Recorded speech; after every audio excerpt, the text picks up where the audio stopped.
It lives. Creating life, sometimes from death. Many a book, film or idea has been put forward about reanimating the dead. There seems to be a mild, if not fanatical obsession we have about the dead, and what may or may not happen in the afterlife. The Egyptians worshipped and revered it, as did the Mayans, they say, and other civilizations and cultures throughout history have had a place for it. Life and death go hand in hand. Halloween too, which is apparently the day where the lines are thinnest between what is and what is to come, and maybe sometimes things can cross over or come back.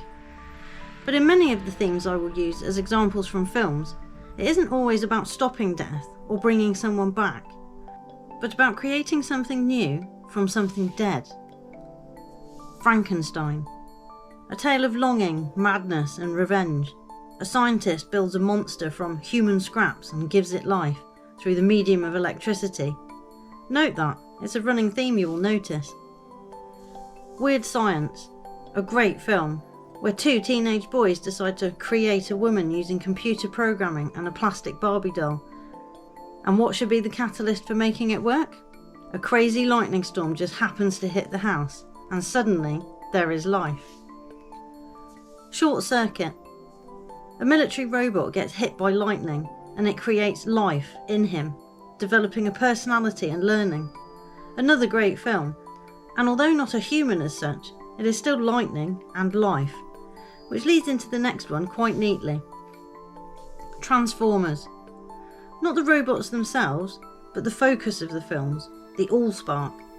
A metal cube that has the ability to give life to metal objects. A spark of electricity is seen being emitted from it when it's activated. War of the Worlds. Machines in the ground, activated by extreme lightning from the sky. Resident Evil. The whole premise of the film starts around a virus, the T-virus, a liquid compound that when injected into something dead will bring it back to life. But as with most weird and unnecessary creations, it doesn't stay as liquid, turns into a gas, and has a horrific effect on already living tissue, thus creating the zombies for the storyline. No lightning, but a weird play on creating life, because it turns it around and creates living death. As I mentioned at the start, it doesn't always seem about saving people from death, but about creating something new from something dead. Pet Sematary. This one being a classic example of that. Trying to bring back a child, but what comes back isn't what was expected or happily received in the end. 9. Slightly different film to the above, but a delightful watch being honest, but the premise is the creation of 9 little dolls, which each have a part of the scientist's soul in them.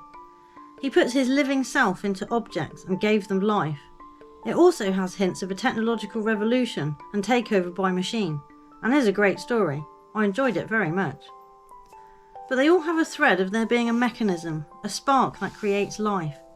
We bring people back to life with electricity to the heart when it stops, and people can die by being struck by lightning. A big bang of sorts to the system it is introduced to, like what the Hadron Collider is trying to do. People think of it maybe creating a black hole or a vortex, but what if it is there to create life from the underworld, raising a Leviathan? I'll leave that idea there, it crosses into other realms. Once they reanimate or create something though, can you maintain it as such? All the storylines show that no, we can't control it, but it doesn't stop people trying.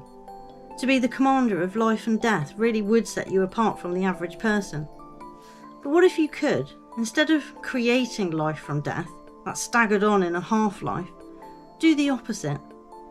Create death within life, to have the same result of a half-life, creating a shell of a person. I only say this because it sometimes appears that is what has happened to some.